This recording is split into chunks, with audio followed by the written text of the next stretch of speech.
तो चलिए अब हम लोग सम्स की तरफ चलते हैं. So we have a question here.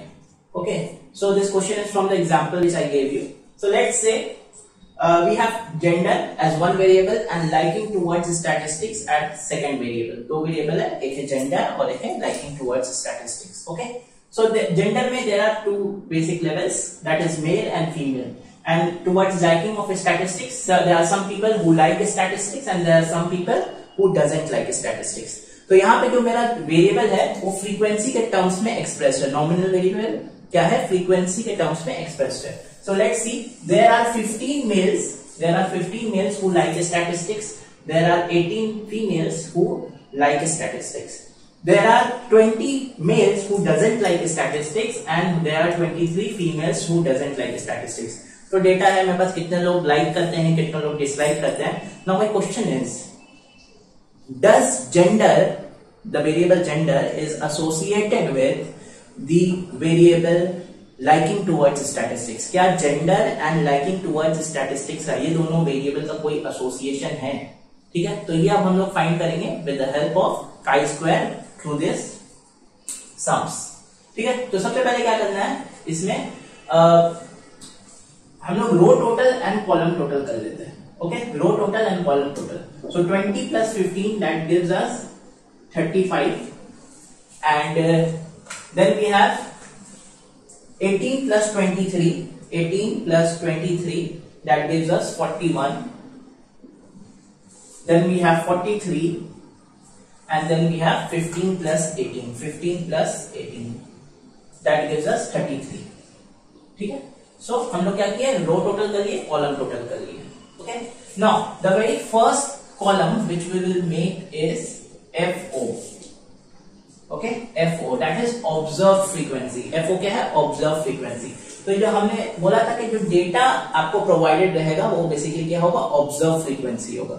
Okay, so the first data let's say 15 है, तो इसको लिखेंगे 15. द सेकंड डेटा इज 20, तो लिखेंगे 20. Then 18, then 23. So we have observed frequencies which we have copied in the first column of observed frequency. Then the second column will be FE, that is expected frequency. जब भी हम लोग का data table form में होगा, tabular form में होगा, then to find out the expected frequency we'll use a formula. और ये फॉर्मूला क्या है? फॉर्मूला है expected frequency is equal to FR into FC divided by N. क्या फॉर्मूला है? expected frequency equals to FR into FC divided by N. ठीक है, इसको अप्लाई करके देखते हैं, समझते हैं कि कैसे हम लोग एक्सपेक्टेड फ्रीक्वेंसी निकाल सकते हैं. तो पहला डेटा क्या है? पहला डेटा है 15 टेबल में कहां पे? यहां पे. करेक्ट. तो 15 के लिए एक्सपेक्टेड फ्रीक्वेंसी निकालने के लिए FR हो जाएगा मेरा ये वाला part. This will be your FR and this will be your FC. Okay, FR ये हो गया, FC ये हो गया, एंड देन आता है divided by N. Then what is divided by N? So the total is divided by N. अगर ये दोनों को हम प्लस कर देंगे या ये दोनों को प्लस कर देंगे, then we will get divided by N. तो 35 plus 41, let's say it is 76. तो 76 is my N. ये क्या है? N है. Okay, so now what we will be doing is 35 into 33, FR into FC divided by 76. That will give me 35 into 33 divided by 76. That will give me 15.197. 15.197. तो हम लोग क्या करते हैं, 3 डेसिमल प्लेसेस तक अपना कैलकुलेशन रखते हैं. ठीक है, to be more accurate 3 decimal places तक रखते हैं. So we get FO, we get FE. अब नेक्स्ट कॉलम होगा FO minus FE. FO minus FE. ठीक है, तो इसी तरीके से पहले हम लोग अलग अलग FE निकाल लेते हैं. एक और FE निकाल के हम आपको बताते हैं, सो दैट अगर अभी तक आपको नहीं समझ में आया, you can hold on to it. ठीक है, ओके. सो लेट्स से अगर हमको FE निकालना है, if I have to find the FE for the next data being 20 के लिए FE निकालना है, then what will be the FR हो जाएगा 35, FC हो जाएगा 43, and n will be 76. मतलब 35 into 43 divided by 76. 35 into 43 divided by 76. We will get approximately 19.802. I guess अब आप लोग को क्लियर होगा कि आप लोग FE कैसे निकालेंगे. So what you have to do, you have to complete this column. Then उसके बाद क्या करेंगे, FO minus FE. Next is FO minus FE. मतलब observe frequency minus expected frequency. तो इसको माइनस करके देखते हैं. 15 minus 15.197. That will be 0.197. 0.197. Then 20 minus 19.802. 20 minus 19.802. That is 0.198. 0.198. Okay. So the next is FO minus FE. ऐसे ही ये दोनों data के लिए भी हम लोग कर लेंगे. Then the next column will be FO minus FE का whole square. FO minus FE whole square. ठीक है. तो बेसिकली यहाँ पे जो डेटा आया है उसका हम लोग स्क्वायरिंग करेंगे. So basically we get 1.97 का square. 1.97 square. That is 0.0388. 0.0388. Similarly, we will do it for the second data. 0.198 square. That is your 0.0392. Okay. Then the next column will be FO minus FE whole square. FO minus FE whole square divided by FE. तो FO minus FE whole square का तो value हमको यहाँ मिल गया है. अब क्या करेंगे, डिवाइडेड बाई FE करेंगे. डिवाइडेड बाई FE मतलब this thing divided by this thing. That is 0.0388 divided by 15. 0.0388 divided by 15.197. That gives me a very small number basically. That is 0. दूसरे में करना है. ये वाला डेसिमल टू दी पावर दे देना, कोई दिक्कत नहीं. ठीक है, वहाँ एडिट कर देंगे. हाँ, नेक्स्ट सेकंड दरवाजा कर देंगे. तो इसको पॉज कर दो.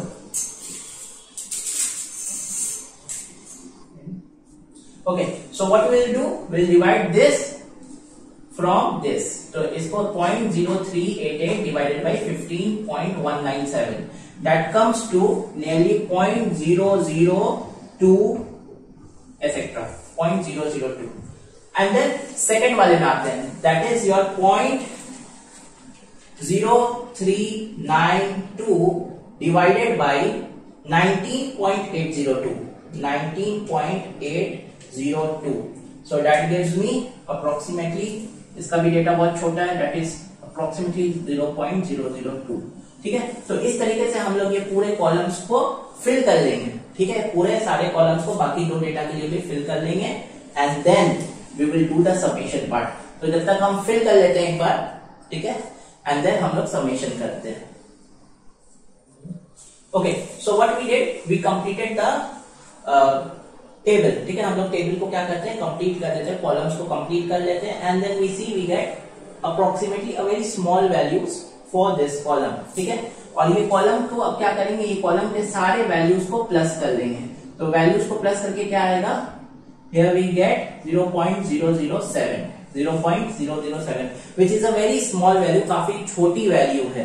ठीक है, we are taking up to 3 decimal points. We are taking values up to 3 decimal points and we get 0.007.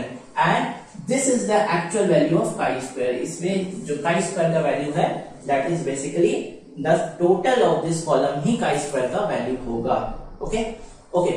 Now coming to degree of freedom. हम लोग डिग्री ऑफ फ्रीडम कैसे निकालेंगे. तो chi-square में डिग्री ऑफ फ्रीडम निकालने का formula है r minus 1 c minus 1. r minus 1 into c minus 1. r is the number of rows. कितने नंबर ऑफ रो है, 1 2, 2 रो है. और कितने कॉलम है, 1 2, 2 कॉलम है. So we get r minus 1, that is 2 minus 1 and c minus 1, 2 minus 1, columns minus 1. That is 1 into 1, that is nothing but 1. तो यहाँ पे df कितना आता है, df 2 into 2 कंटिजेंसी टेबल का df आया 1.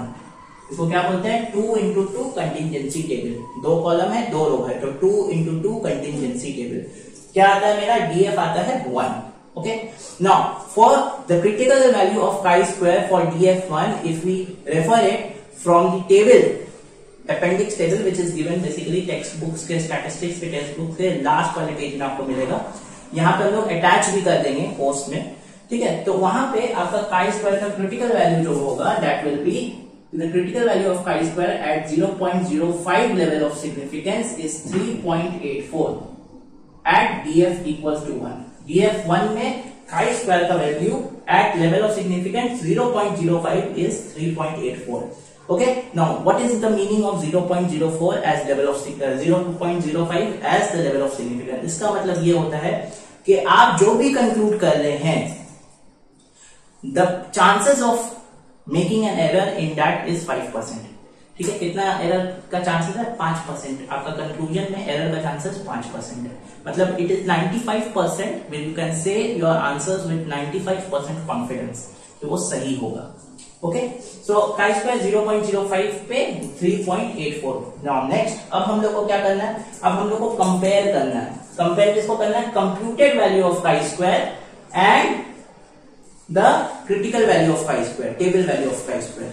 ठीक है, तो कंपेयर करेंगे कंप्यूटेड को और टेबल वैल्यू को।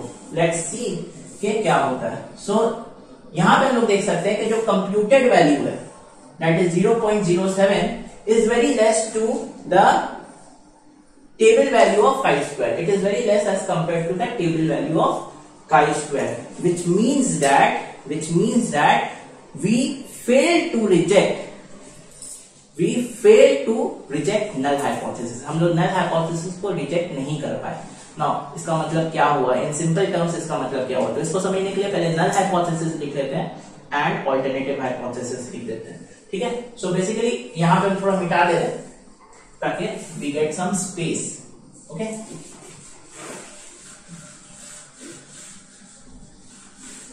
okay, so in this case the null hypothesis that is H naught will say that there is no association, there is no significant association between gender and liking towards statistics। There is no significant association between gender and liking towards statistics।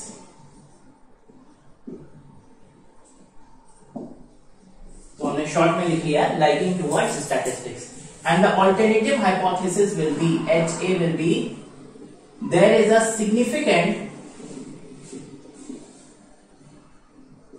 association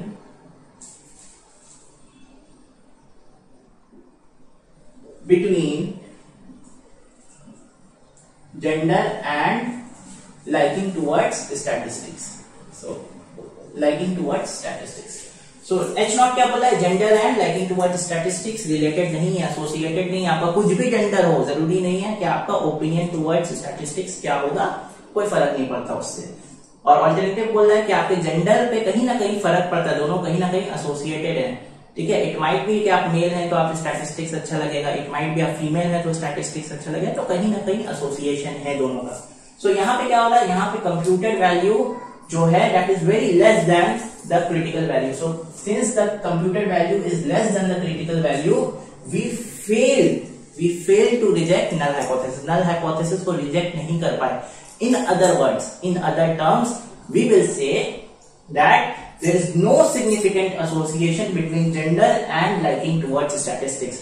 gender और liking towards statistics में कोई association नहीं है, मतलब कुछ फर्क नहीं पड़ता आपके जेंडर का आपके लाइकिंग टुवर्ड्स स्टैटिस्टिक्स को लेके। Okay, so this was the whole sums. ठीक है, तो हम लोग क्या करेंगे, फोकस क्या करना है, फोकस करना है कि क्या क्या कॉलम्स बनेंगे, क्या क्या कॉलम्स बनाना है। ओके, FE कैसे निकालना है, then we will continue with the columns. Last वाले कॉलम का that is FO minus FE whole square by summation FE। इसका जो समेशन होगा वही होता है chi square का value. Okay, and then we have to compare the value of computed chi square with the critical value of chi square and then we have to either accept or reject the null hypothesis accordingly. अगर computed value critical value से बड़ा है तब नल hypothesis को reject कर देंगे, और अगर कंप्यूटेड वैल्यू क्रिटिकल वैल्यू से छोटा है देन नल हाइपोथेसिस को फेल टू रिजेक्ट करेंगे. फेल टू रिजेक्ट, कभी ये नहीं बोलेंगे नल हाइपोथेसिस एक्सेप्टेड, बोलेंगे फेल टू रिजेक्ट, नहीं रिजेक्ट कर पाए. Okay, so that was the very first term of chi square.